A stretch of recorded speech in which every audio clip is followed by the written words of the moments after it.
we're going to talk about something that's so shocking as to be unbelievable to some. Jews who collaborated with the Nazis during the 1930s and the start of World War II. I'm not talking about some nutcases, but the leaders of groups that eventually founded the State of Israel. Now, before you shake your head and turn the channel, listen to a headline from this week's Jerusalem Post. It's from September 23, 2009. It reads, "When Zionists made a deal with the Nazis." It was written by historian Edwin Black himself, a Zionist, who has written a whole book about how Zionist organizations in the 30s broke the boycott against Germany and sold Nazi goods in Palestine. Coincidentally enough, Lenny Brenner, a historian who specializes in this period, has just released a paperback edition of his book, 51 Documents, Zionist Collaboration with the Nazis.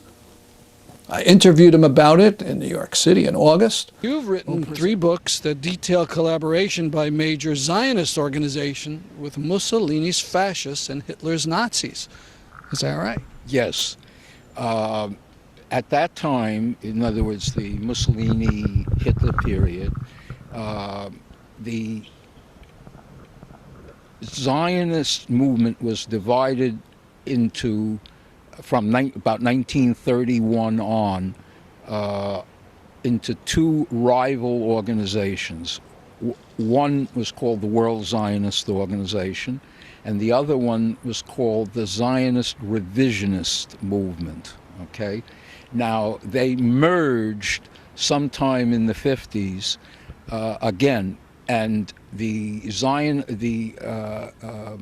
Bibi Netanyahu, his party, or the Likud party, are the direct descendants, as it were, of the Zionist revisionist movement of the 20s and 30s. Okay, now what Zionist revisionism stands for is this. If you look back at history, when the League of Nations which was a pro-British organization, it was set up by the British and the French, when they gave Palestine to the British as a mandate, what they meant by Palestine was what we moderns call Palestine, in other words, from the Mediterranean to the Jordan River, and what we now call the Kingdom of Jordan, okay? But in 1922, the British took Jordan away from the so-called Jewish national homeland and gave it to the Hashemites, who had gotten kicked out of Mecca by Ibn Saud, all right? The World Zionist Organization leadership decided, look, there are no Jews in Jordan, so and not that many in what we call Palestine, so basically they're taking away what we don't have, so what we can't use. So okay, we're not going to make a big fuss about it. But Vladimir Jabotinsky, who was the founder of Zionist revisionism and one of the leaders at that time of the World Zionist Organization, he said, no. You can't just let the British take away Jordan from the so-called Jewish national home, because what that'll do is it'll convince the Arabs that, hey, we got the British to give up Jordan to us. If we keep on fighting, we'll get them to give up the rest of Palestine. You gotta say no, okay? You gotta demand that the British revise their policy. So that's how they got the name Zionist revisionist, okay?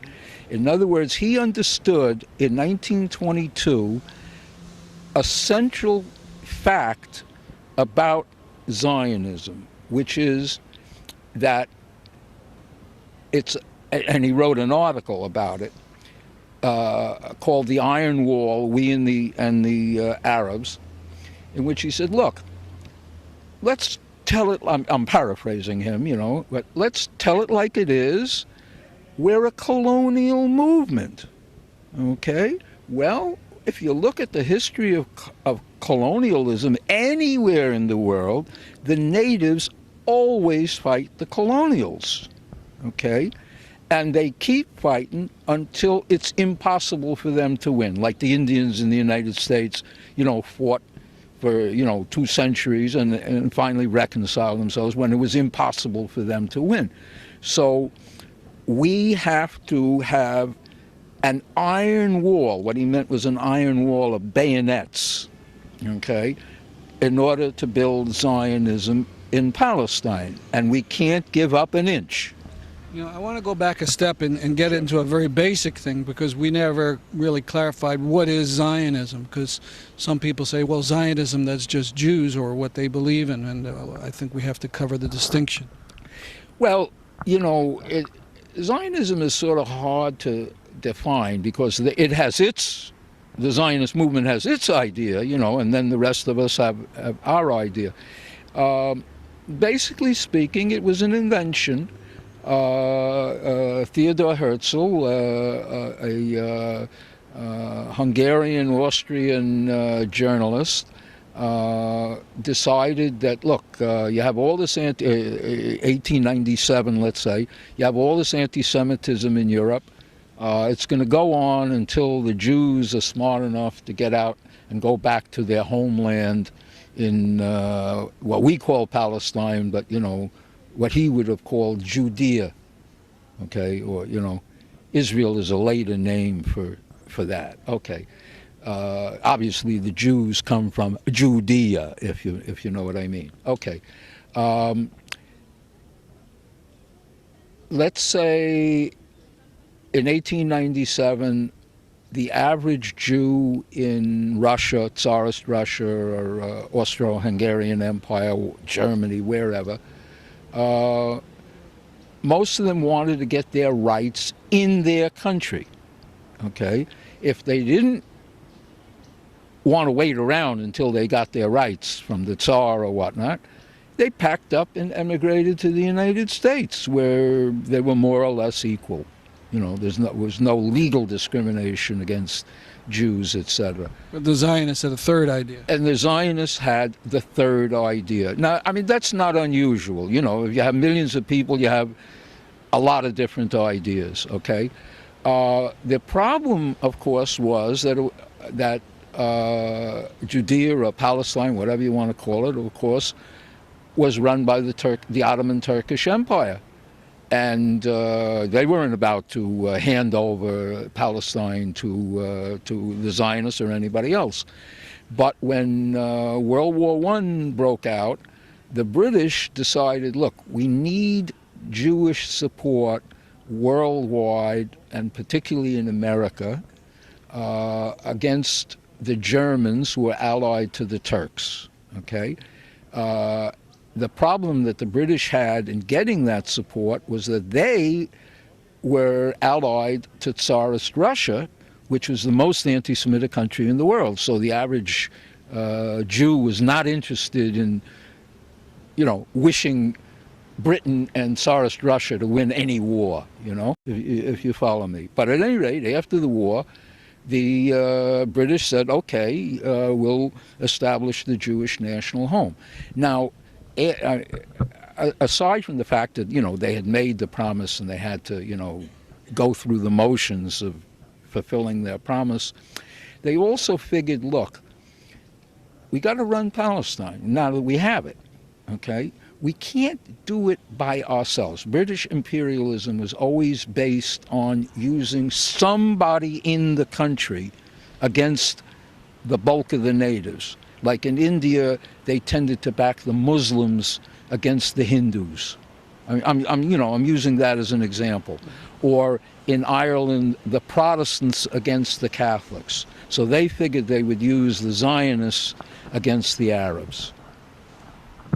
Now, you're not the writer of this book, you're the editor. I am the editor. Why did you feel that you had to make a book of documents? Because you did cover this subject in earlier books. Yes. Well, let me put it this way. attitude, I see myself as a political activist and as a historian, okay? And I based Zionism in the Age of the Dictators, which was my first book, on the documents, all right? And the documents are so overwhelming in their evidence of collaboration that I figured that the public, you know, the average lay person, I mean, a lot of them were convinced by my book, but there's no doubt about the documents, you know. And, you know, this is what us historians do, okay? In fact, now what I'm trying to do is set up a website where I would have the documents on the website, and then another, you know, linked website where scholars would debate it, and then another linked website where political people would debate the significance of the documents today. But the key is documents. How long did it take you to do this book?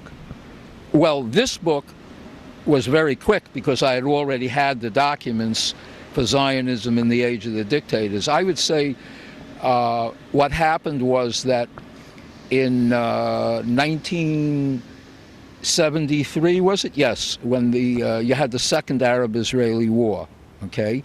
I was out in Berkeley, California, and, you know, we had won a free speech area in a famous battle in Berkeley. And so me and a bunch of other anti-Zionists were, you know, debating Zionists on the campus there. And I met a guy, Shimshon Vigador, whose father was the editor of the Encyclopedia Judaica. And I had read an article in the Judaica about a thing called the Ha'avara Agreement. Ha'avara is Hebrew for the transfer, okay, which was a trade agreement between the Nazis and the Zionists in 1933. So I asked him about it, and he said he had heard about Zionist collaboration, but he didn't know much about it. So I started doing the research then. But then I realized I had to get to New York, where you had a real Jewish library. You know, I mean, Berkeley didn't. And so I started doing more research in New York. And then I went to, by chance, I went to Britain and went to Croom Helm, which was one of the leading publishing houses in Britain. They published the Berks Peerage, you say, yes.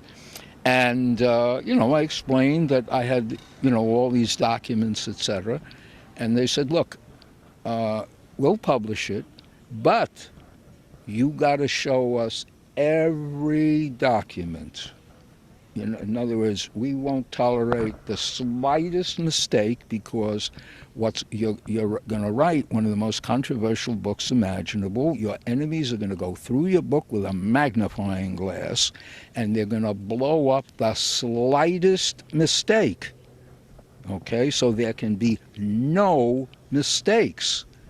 Okay, so I photocopied all the stuff, etc., you know, all that kind of stuff, and I, of course, kept all the document, you know, the photostatic stuff. So when I put this book out, I already had the documents, but it took me, you know, about 10 years to accumulate it. But that's because I was in Berkeley for so long, you know, before I found most of the documents in the Jewish room in the New York Public Library. I going through old Zionist publications and scholarly works and so on. All right, we don't have a lot of time, so I want to jump right into some of the documents. One is the Zionist Federation addresses the new German state. Yes. So I guess this is a couple months after Hitler is chosen to be chancellor. And there's a sentence in there that says something like, the new state which has established the principle of race, we wish to fit our community into the structure. Yes. What they did was in June of 1933, Hitler came to power in January 30th, 1933.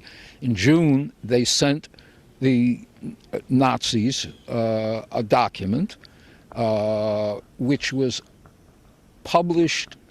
published until 1963 in German in Israel. Okay? I found it and had it translated and so on, all that kind of... Well, actually, it was translated by an American Jewish Zionist historian, etc. But I found it and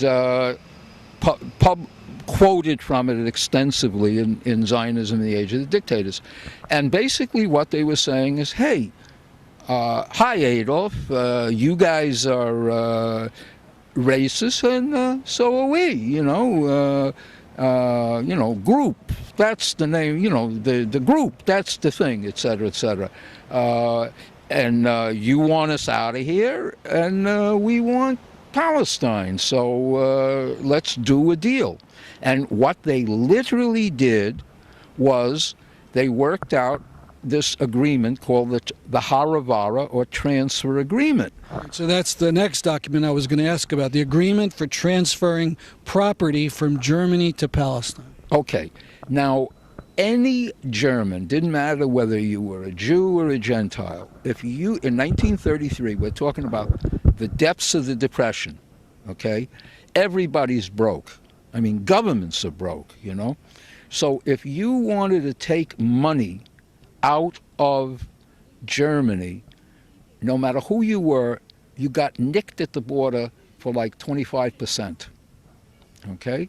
So what the Zionists and the Nazis did was they worked out a deal where instead of sending the money out over the border, that a Jew would hand over, let's say, 100,000 Reichsmarks. I'm just being arbitrary, 100,000 Reichsmarks to the Nazi government, and the Nazi government would then ship 80,000 Reichsmarks worth of, let's say, steel pipes to Palestine, where the Zionists would then sell the pipes to themselves, to the Arabs, whoever they could, and then give the money to the emigre Jew when he arrived in Palestine. So it was cheaper for the Jew to go out that way than to get nicked for more money going to New York. Well, that sounds nice, but weren't other Jews then demanding that people not buy any German product? Of course. What this meant was that the Zionist movement was breaking what you might call the automatic, spontaneous boycott of German goods by Jews all over the world. They actually were selling things like steel pipes and stuff like, whatever the Germans shipped them, they were selling them all over the Middle East. And they even tried to sell them in Europe, but like the British Zionists said, listen, don't try to do it here. I mean, that will just create problems. People will wonder what the hell's going on, But they were selling the goods all over the Middle East. The Zionists said, listen, don't try to do it here. I mean, that will just create problems. People will wonder what the hell's going on, But they were selling the goods all over the Middle East, okay? Now, to make matters worse, in 1937, the Haganah, which was the underground militia of the labor Zionists, who were the dominant element in the World Zionist Organization, sent a guy by the name of Feivel Polkus to Berlin to negotiate over the Haravara with the Nazis. And and as it happened, the Nazi who was assigned to negotiate with him was Adolf Eichmann, okay, who later transports millions of Jews to their death. Yeah, of course. I mean, he is Mr. Holocaust, so to speak. Okay, but at any rate, what happened was that Polkus invited Eichmann to Palestine to visit the Zionist kibbutzes, etc., etc. So he gets to Palestine. He's there for a day when the British realize, who is this guy? and they kick him out. Okay, so he and Polkus go to Cairo, and again they start negotiating. Now, what Polkus told him was, look, if you make the Haravara transfer agreement even more favorable to us, I'll spy for you. I'll try to locate oil in the Middle East for you. Now, we know this because Eichmann, being a good German bureaucrat, he wrote it up. And after World War II, the Americans, when they captured Germany, found the documents. Now, there's a lovely detail. This is fantastic, but I want to move along. Isn't there a medal in there somewhere? Yes. In fact, well, the medal is from a slightly earlier period. Eichmann worked for a guy, the SS had a specific, quote, Jewish office. In other words, an office that specialized in messing over the Jews, okay? And the guy in charge of it was a guy named Baron Itzelde von Mildenstein, all right? So in 1933, the Zionists invited von Mildenstein to Palestine, and he was there as their guest for about 6 months, and then he went back to Germany and wrote up his visit in Der Angriff, which was the SS, the leading SS propaganda journal, and they actually made a medal about the size of a silver dollar with a swastika on one side and a Star of David on the other, as a commemoration of von Mildenstein's visit to Palestine. Now, Eichmann, as I say, he went to Palestine in 1937. He started as von Mildenstein's disciple. And von Mildenstein had Eichmann learn Hebrew, okay? Now, whenever I tell that to Jews, most of them burst out laughing, because the one thing about Judaism that is least popular among Jews is having to learn Hebrew. You understand? So the idea of Eichmann, Adolf Eichmann, studying Hebrew sounds like a joke, except that it was real. I mean, we have some stunning stuff here, breaking the boycott against Hitler, bringing von Mildenstein, bringing Eichmann. Want to talk now about Hitler's buddy, Mussolini. Okay. What kind of relations did some Zionists have with him? Right. Okay. Now, Mussolini, his image was that he wanted to recreate the Roman Empire, okay, in the Mediterranean. So he saw Britain as a rival, because, Britain ran Britain and France as his rivals, because they had Palestine, the British had Palestine and Egypt, the French had Syria and Lebanon, and Algeria, Tunisia, Morocco, etc. So, he became their enemy, all right? Now, as I said before, when Jabotinsky, the founder of Zionist revisionism, he wanted the Zionists to demand that the British revise their policy, and the World Zionist Organization wouldn't do it. So he decided to go looking for another mandatory to take over from Britain in Palestine, all right? Well, who was the only one who could even possibly do that was Mussolini in Italy, okay? Now, Jabotinsky's first attitude, you have to understand something about Jabotinsky. Jabotinsky was one of the world's leading linguists, and he had lived in Italy for 3 years, and he spoke letter-perfect Italian, okay? Italians couldn't believe that he wasn't Italian, all right? He was so enthusiastic for the Italy before Mussolini that when Mussolini came to power, he didn't like him, and he called him the head buffalo, okay? leading the rest of the buffaloes. But he needed somebody to replace the British who were getting soft on the Arabs. All right? So he became more and more pro-Italian. And finally, in 1935, Mussolini invited Jabotinsky's youth group called Betar and had cadets from Betar trained at Mussolini's Naval Academy. Okay, that's the equivalent of Annapolis in the United States, all right? And what literally happened was that they had about, over a period of about a year or so, 130 guys trained on ships and so on by Mussolini.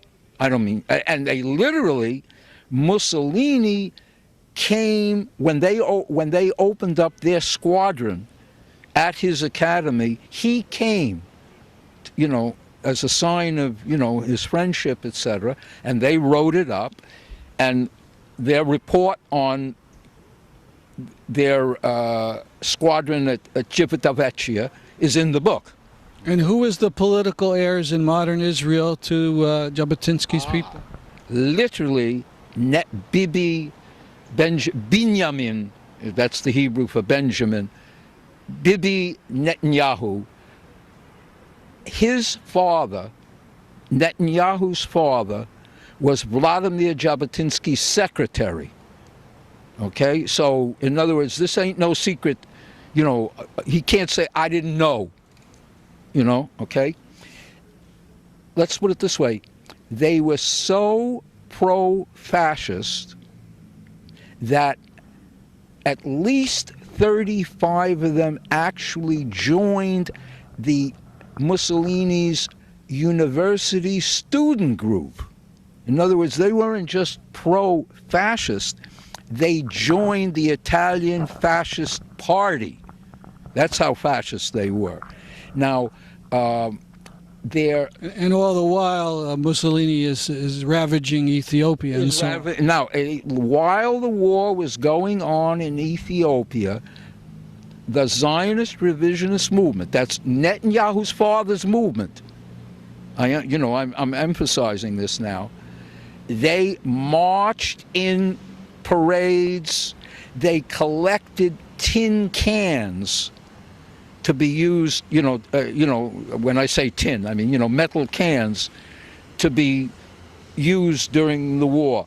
This sounds strange to us, but the same thing went on in America during World War II. I mean, I remember collecting cans as a kid for the American government during World War II, And these guys were collecting for the other side. They were collecting for Mussolini, yeah.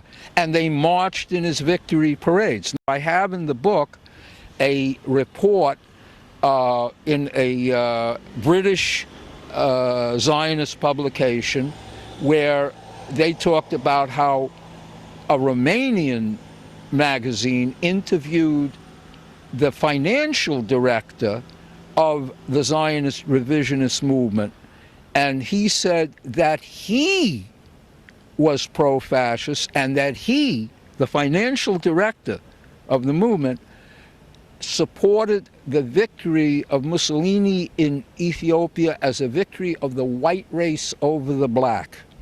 Now, when I was writing my book, I interviewed several old Zionist revisionists and ex-Zionist revisionists, and one of them said that not only was he pro-fascist in that period, the guy that I interviewed, but his estimate was that 70% of the Zionist revisionists in the 30s called themselves fascists publicly.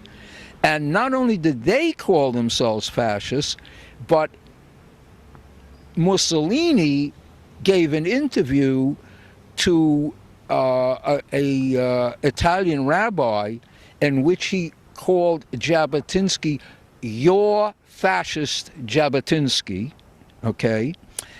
von Mildenstein, the Nazi who went first to Palestine, he describes on the boat that, because he went from Italy, that's the way you used to do it in the good old days. You would go to Italy and then take a boat to Palestine.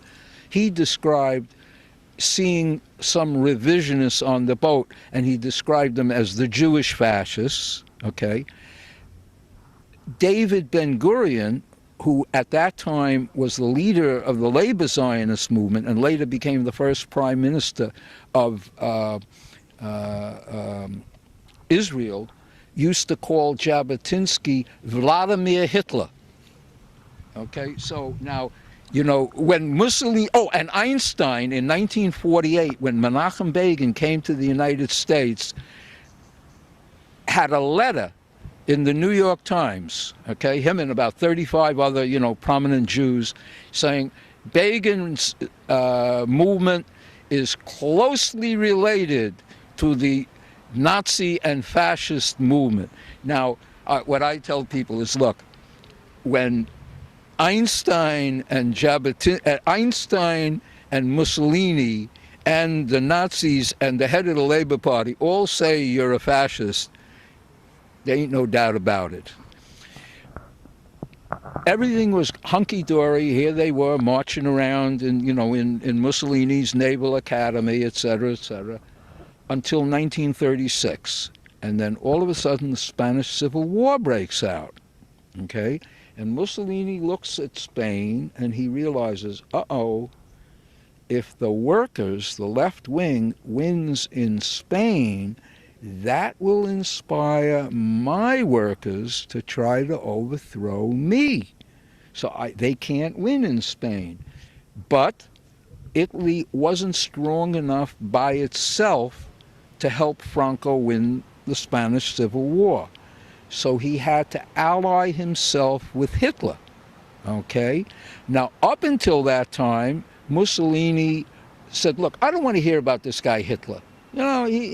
I hear all these guys, they're wannabe fascists. No. Fascism is Italian. Okay? But now he realized he had to ally himself to Hitler. And he realized if you ally yourself to Hitler, you can't have Jews at your Naval Academy. You can't have Jews in the fascist party. So he kicked all the Jews who were in the fascist party out of the party. He kicked the Zionist revisionists out of Civita Vecchia. And he put in discriminatory racial laws in Italy. So at that point, the Zionist revisionists got kicked out of Italy. But then, and Jabotinsky decided, well, okay, that's over. So he went back to supporting the British.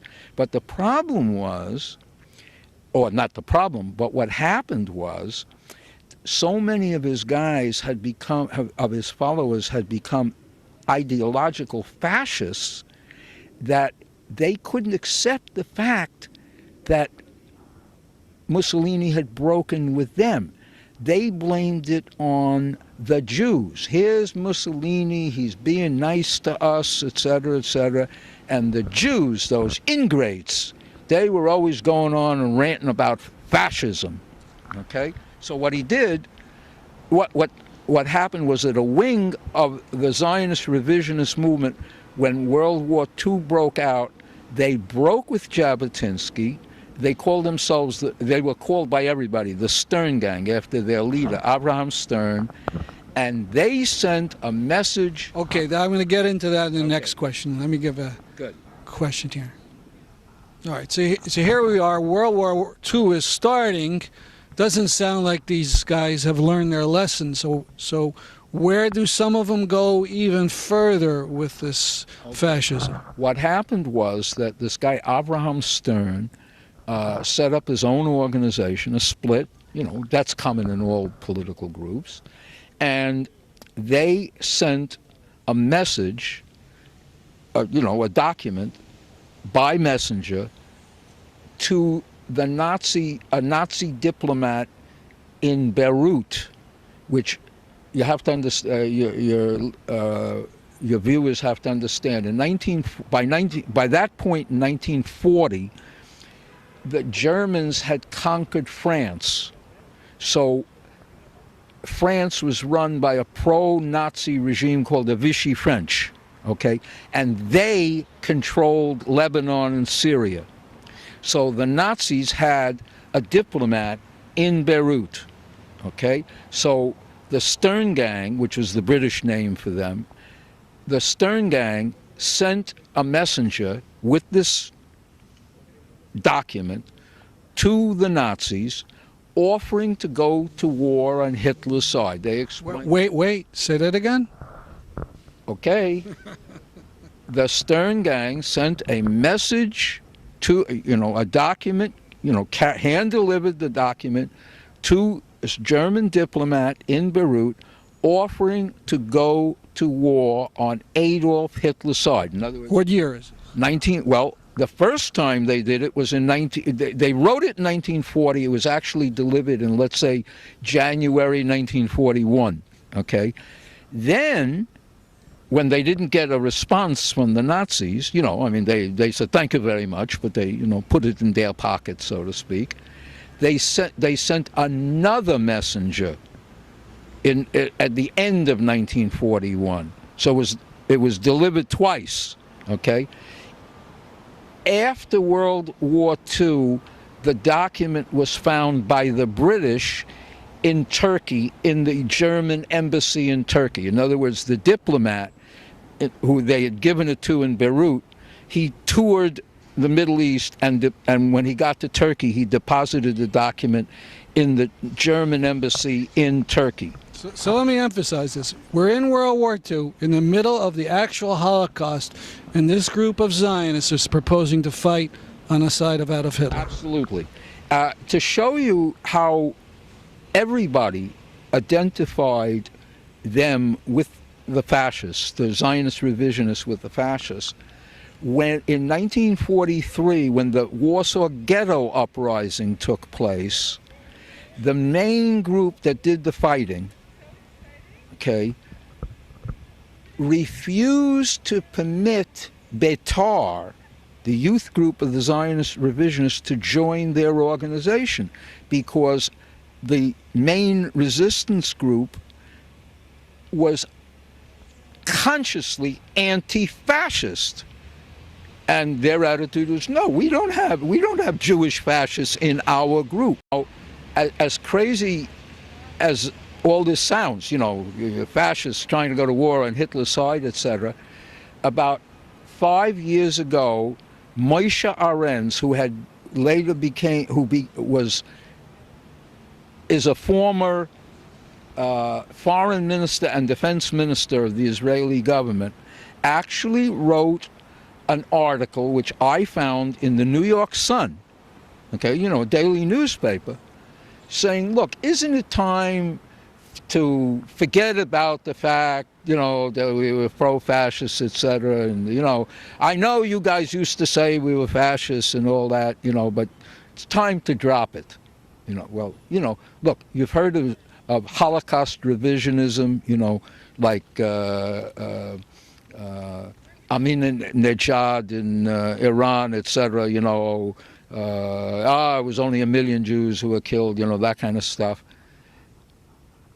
Calling for a former defense minister of Israel to tell people that you shouldn't call us fascists anymore, that's Zionist Holocaust denial. Let me go into one more document. It's a Rezo Kosnar, I'm probably mispronouncing his name, the report of the Budapest Jewish Rescue Committee. What was that about? Now, again, as I emphasize, Eichmann had gone to Palestine as the guest of the Labor Zionists in 1937 and spoke Hebrew and all that kind of stuff. When Germany got into Hungary, Hungary was an ally of Germany during the reactionary regime was an ally of Germany during World War II.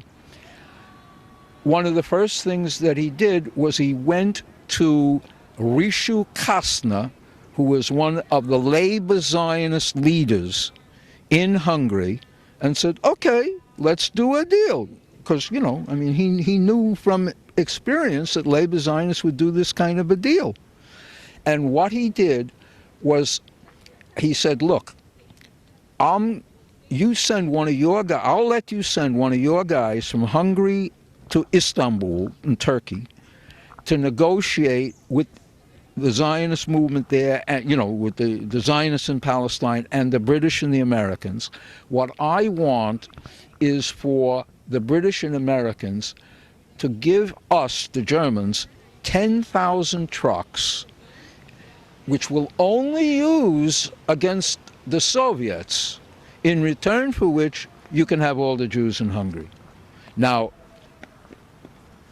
this is absurd. In other words, when the British heard about it, they said, throw that right in the garbage. They were not about, they're allied to the Soviet Union, They're not about to do this.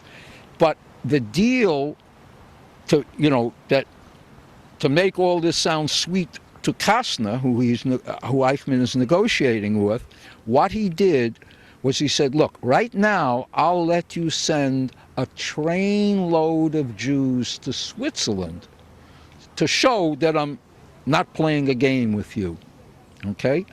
So he sent about 2,000 Jews, Kastner he picked 2,000 Jews and sent them to Switzerland, okay?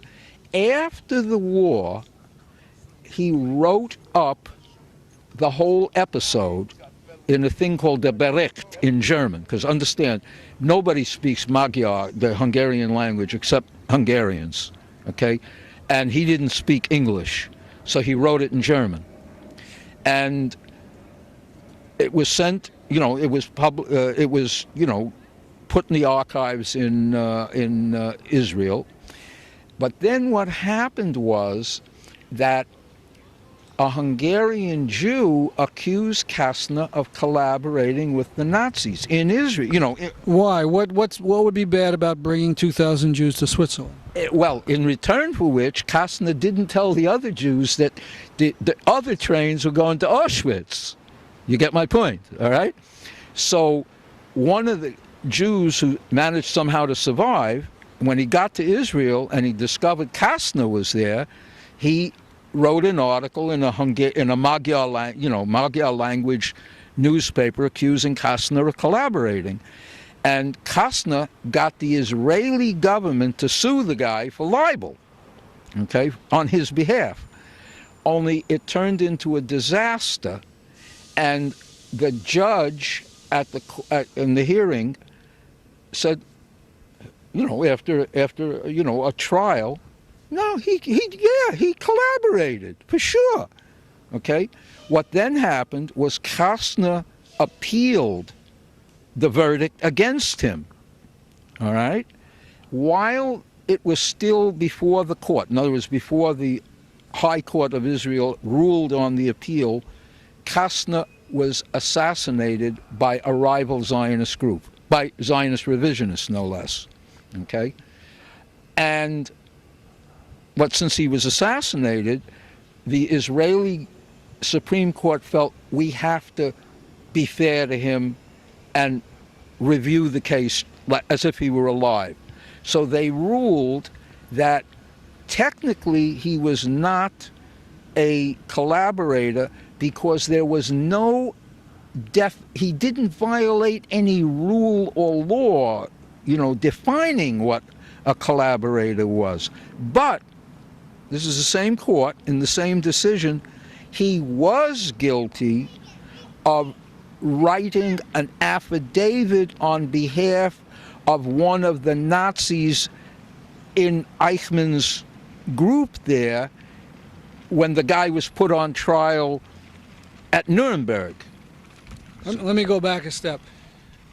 The big thing what he was doing, he's rescuing 1,000, 2,000 people, but he's not telling or warning the others. Right. If they had been warned, would it have made a difference? Yes, because by that time it was obvious that Germany was going to lose the war, which meant that there were all kinds of people in Hungary who would have said, sure, you can hang, Harry, you can hang out in my house. I mean, that kind of thing went on all over Europe, you know, and particularly since the Hungarian government wasn't popular, you know, there were a lot of Hungarians who would have done it. Now, I'm not saying that all of the Jews would have been saved, you know. How many Hungarian Jews perished approximately? Well, let's say 400,000, but I mean, you know, don't hold me to the exact number, but hundreds of thousands, okay? They were the last major group to be shipped over there to Poland. All right, look, my last couple questions. Let's say, devil's advocate. If you were going to write a book, Zionist fights against the Nazis in the 30s and 40s, what would you have written about? One of the things that I say in defense of my book, Zionism in the Age of the Dictators and 51 Documents, is exactly that. Where's the Zionist book on how they fought the Nazis? The only thing that the Zionists did in the way of fighting the Nazis was, about 1943, the British Army organized about 5,000 Zionists from Palestine into a Jewish unit of the British Army. And they fought in the British Army in Italy. Okay. Now, you know, they must have fought the Germans at some point, but the British were very reluctant to use them because they figured, listen, if the Nazis realize that this unit is all Jews, they'll go after them more than, you know, after us, and they wouldn't do us any good. So, you know, they were there, but that's it. That amounts to it. Now, individual Zionists, of course, fought in the American Army, the British Army, whatever, and the actual leader of the organization that in the Warsaw Ghetto that combined the labor Zionists, the communists, and the Bund, which was a Yiddish socialist organization, was a labor Zionist named Mordechai Anielewicz. So, you know, individual Zionists fought, okay?